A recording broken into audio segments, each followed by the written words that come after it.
ಇಂದು ಬೆಳಿಗ್ಗೆ ಶೃಂಗೇರಿ ಭಾಗದಲ್ಲಿ ಹರೀಶರಿಗೆ ಮತ್ತು ಉಮೇಶರಿಗೆ ಕಾಡಾನೆ ದಾಳಿ ಮಾಡಿದ್ದನ್ನ ಮತ್ತು ಅವರಿಗೆ ಅನಾಹುತ ಆದದ್ದನ್ನ ನನಗೆ ಈಗಷ್ಟೇ ಜೀವರಾಜರು ಫೋನ್ ಮಾಡಿ ಹೇಳಿದರು.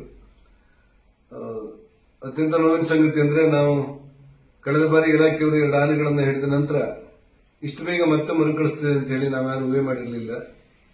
ಹರೀಶ್ ಮತ್ತು ಉಮೇಶ್ ಅವರ ಕುಟುಂಬಕ್ಕೆ, ನೊಂದ ಕುಟುಂಬದಲ್ಲಿ ನಾವೆಲ್ಲರೂ ಕೂಡ ಸಹಾನುಭೂತಿಯನ್ನು ವ್ಯಕ್ತಪಡಿಸಿ ಈಗ ಎಲ್ಲರೂ ಪ್ರತಿಭಟನೆಗಿಂತ ಸುದ್ದಿ ಇದೆ. ನಾನು ನಿಮ್ಮಲ್ಲಿ ವಿನಂತಿ ಮಾಡ್ತೇನೆ, ಇದರ ಮುಂದೆ ಇದು ಆಗದೇ ಇರುವಂತೆ ನಾವು ರಾಜ್ಯ ಸರ್ಕಾರದ ಮೇಲೆ, ಕೇಂದ್ರ ಸರ್ಕಾರದ ಮೇಲೆ ಹಿಂದೆ ಒತ್ತಡವನ್ನು ತಂದಿದ್ದೆವು, ಮುಂದೂ ಕೂಡ ಒತ್ತಡ ತರ್ತೇವೆ.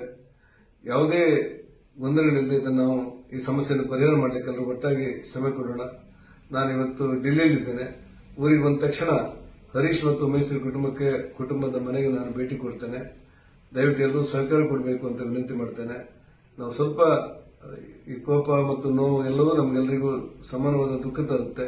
ಅದರ ಮಧ್ಯದಲ್ಲೂ ಕೂಡ ಒಟ್ಟಾಗಿ ಇದ್ರ ಬಗ್ಗೆ ಸಮಸ್ಯೆಯನ್ನು ಪರಿಹಾರ ಮಾಡಲಿಕ್ಕೆ ಪ್ರಯತ್ನ ಪಡೋಣ.